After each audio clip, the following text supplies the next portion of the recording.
Seton Hall is, a group that has a balance, both with an inside attack, Teague, has a big wide body down low with good hands, surprisingly nimble feet for a player his size, and he can finish around the basket area, but also kicks the ball back out to the perimeter for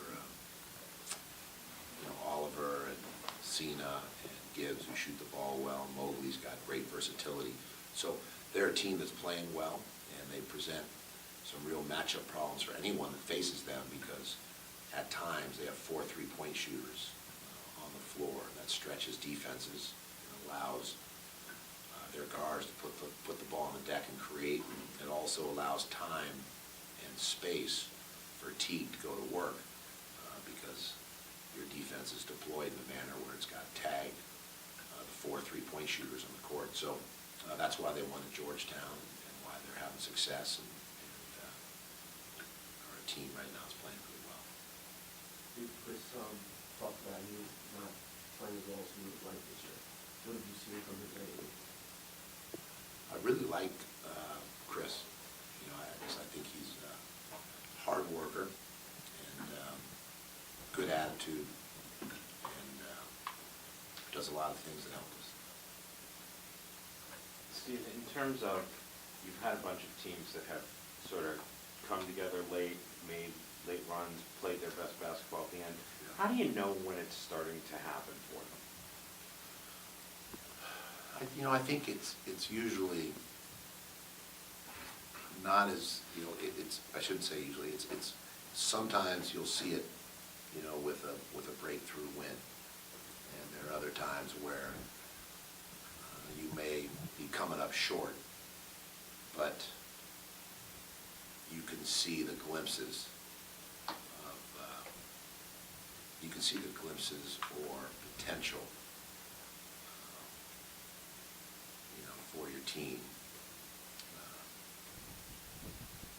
So it's different each season. That first year, the game for me was the Fordham game. That was the first time where I knew we were going to be really good. Even though it was in a loss, it was clear in that game that that basically gave a sneak preview of what we did through February. But it happened in December, I think, is when we played that game, if I'm not mistaken. And I went home that night disappointed with the loss, but knowing that we were going to be a handful for opponents. And then shortly thereafter, I think we beat Northwestern, then Davidson, then won at West Virginia, then won at Providence, came home and beat Georgetown. But up until that Fordham game, I hadn't really seen anything that made me believe we could be a handful for opponents. But after that Fordham game, I knew we were going to be capable of beating anybody in our conference. And then after those first 3 games in league play, we had setbacks. I think we lost 5 or 6, maybe in conference play. But even in those losses, we were very competitive. Other than probably the Syracuse game and at Georgetown. We got thumped at Georgetown. We got thumped against Syracuse. But we were competitive in some of those other games that we lost. So I think sometimes it's in practice, sometimes it's in games, sometimes it's in a loss, sometimes it's in a win. So each team is different. I don't think there's one sure-tail way of knowing, but I think collectively or cumulatively, as a coach, you could say, hey, I think our last 3 games would be examples of, you could see there were stretches, even when we got down early to Providence, to be down 14-2 and then come back the way we did, have a 4-point lead. It means over that stretch, we outscored them by 16. So,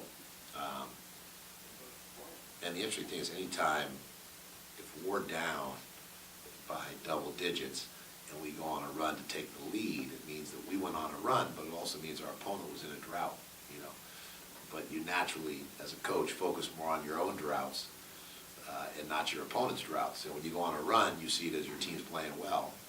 And when the opponent goes on a run, you see it as your team's playing poorly. But the reality is the game is a game of runs, and we've been very competitive in every game in the league except for the Georgetown game. But at Xavier, that was a game of runs, and we had a chance with 5 minutes to go with the ball, I think down 4, and then all these other games, other than Georgetown, we've been right there. So at the end of it, the goal is to win.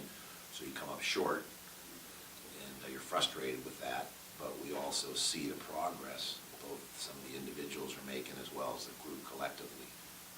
And then you hope to get over the hump and get some W's. Have you seen the game where you came away thinking we're going to be unbeatable? Yeah, I'd say actually with this team quite a few times. You know, I think Syracuse was one of those games. Villanova was one of those games. Disappointed that we lost, but you could see that we're capable of playing with anybody in the country. Even the Wisconsin game, we're down 18, cut it to 4, half the ball. You know, so we're there. It's not like we're not competitive or we're just getting throttled by the competition. I mean, we've closed the gap against some elite programs, but we haven't been able to get over the top and win the games, which is the goal. You know, but you can see in terms of the scores, we're playing with everybody in the country, with the exception of that Georgetown game. We just didn't play well.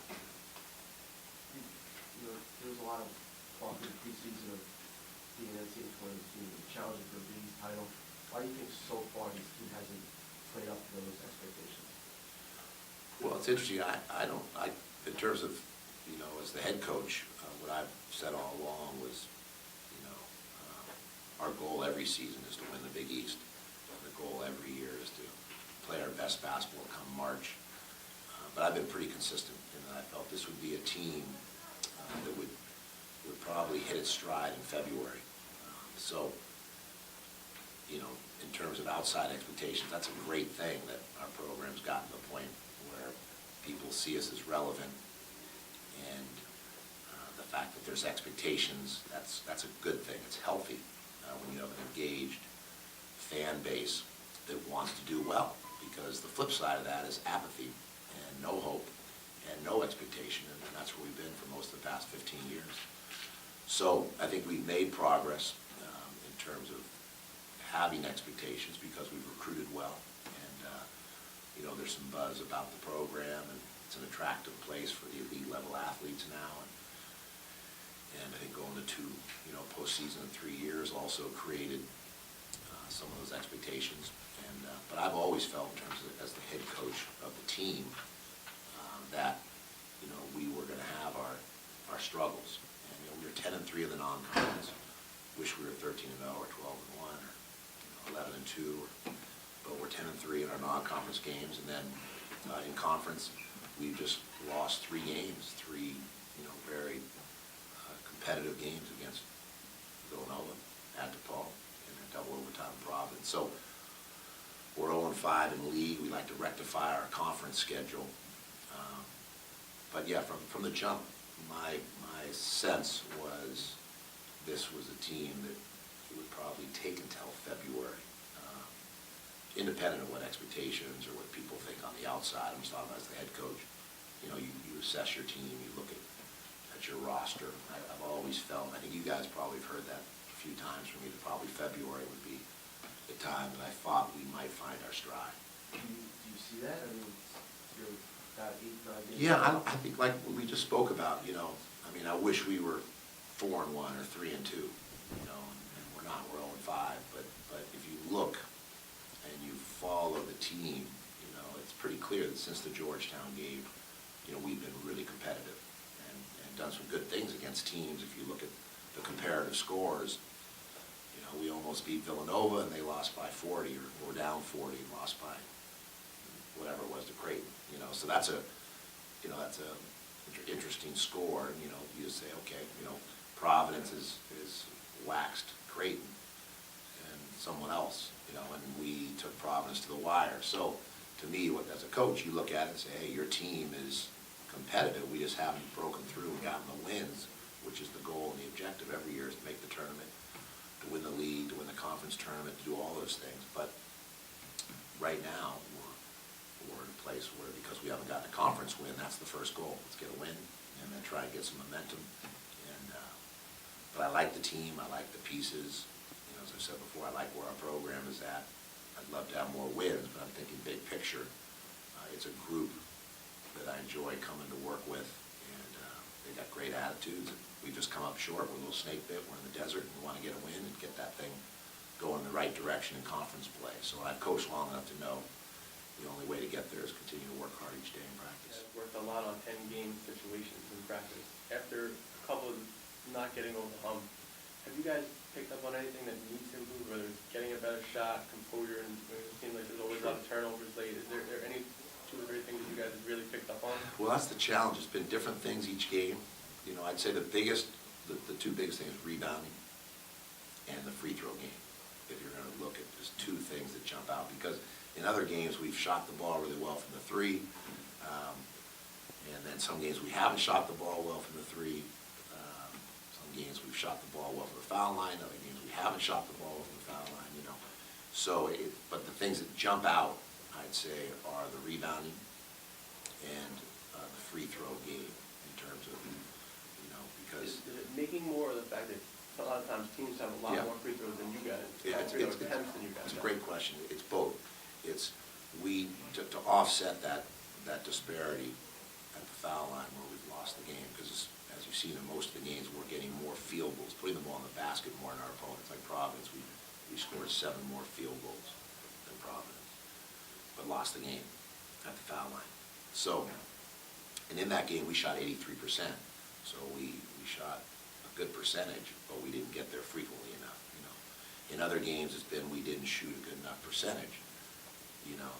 And so it's, you know, at the end of it, in those 2 areas, rebounding and the foul game, or if you want to call it the free throw game, which is because the free throw is really a result of that foul game. You know, when a team gets the bonus and the double bonus, how often they get there, the frequency they're converting with, and also on the flip side, how often do we get to the bonus, then the double bonus, and then get ourselves to the line to convert, you know. So I think those are the two biggest areas. Now, there are times where we get great shots and you just miss. There's times where, you know, you turn the ball over, or you take a shot that we could have made one more extra pass or played through the paint. Those are just like those droughts that other teams are going, you know, for us to come back on these teams, they're having droughts too. So that's the give and the take. But if you pull out what are the 2 biggest things, just the numbers don't lie, it's rebounding and the free throw game, or the foul game. You guys playing enough for the name on the front of the jersey? Yeah, you know, the last 3 games, for me, the game that you know, as a group, we've had that one. I mean, you know, Villanova had the other day at Creighton, I'm sure. You know, Georgetown's had a couple of them. You know, every team in the league, Creighton had one against Providence, where you just, you know, you get blitzed off the court from start to finish, you're blitzed. And I think everyone in this league's now had one of those games, you know, and some have had more than one. You know, we've been fortunate to only have one. We just wish we had won the other 4 games that were close. But really, the team made progress. And as a coach, even though you want to win every game, don't get me wrong, I'd rather be undefeated right now, top 10 in the country. But what you're really after, because you've coached long enough, is just, can we get a little bit better? And when I look at the last 3 games, we've gotten better. We just haven't won. And if we had won those 3 games, then we'd be 3-2, and we'd be 13-5, and everyone would look at our team differently. And really, all we would have done is won those closer games instead of lost those close games, you know. So I like, you know, since the Georgetown game, I kind of felt, you know, in that game, we played really poorly, probably the way Jay felt after Creighton, or, you know, McDermott felt after Providence, you know, or anyone feels after they get waxed, you know. But other than that game, you know, at Xavier, you know, our team competed, had a chance, you know, for us to go to win these last 3 games. So the games, you know, before Georgetown to after, we've come up short, but it's clear the team has made progress, you know. And so now what we want to do is win the games, because we're not in it for moral victories. We want to punch through and accumulate enough wins so we have a chance to do something special in March. And that's not going to happen unless we can accumulate enough wins. So you're aware that the wins are the objective and the goals, but the way to get there is just to kind of stay on the grind. And I think our kids, you know, have done it. I thought we really shared the ball well the other night. And I thought in all of our comebacks, you know, down 7 to DePaul on the road, not an easy task to come back, take the 4-point lead, down 12 or more to Providence to come back and have the 4-point lead. And even Nova, I think we were down big numbers and came up. Were we down big numbers that game? At one point, weren't we down to Villanova? Yeah, I think so. Let me know. Yeah, we charged back in that one too. So, you know, the resiliency, the fight back, you know, our kids have done a lot of things well, but when you don't come up with the win, you know, you're snake bit, you're in the desert, you know, and it's naturally discouraging. But we just have to kind of continue to keep focusing on improving in these areas, you know, defending like we are very well. The number is 36, 37%, 40%. We're holding people down. And, but now foul less, so we can defend without fouling and put them at the free throw line. You know, we're getting more field goals than all these opponents, but because of the foul game, we're losing the game. You know, so rebounding, that's something we can focus on every day in practice and try and get better at. You know, I think if we do that, then the wins will come. You know, and that doesn't guarantee it, but you're enhancing the odds. You know, you're more likely to get those wins. Talking about it's not going to do it. You just got to do the drill work. You got to get better, and that's all I've done my entire career. Take the same approach every season. You know, it's never. We've been here 3+ years. These are the same discussions we've had every single season. Well, we've played well, or we haven't played well. You know, it's the same idea.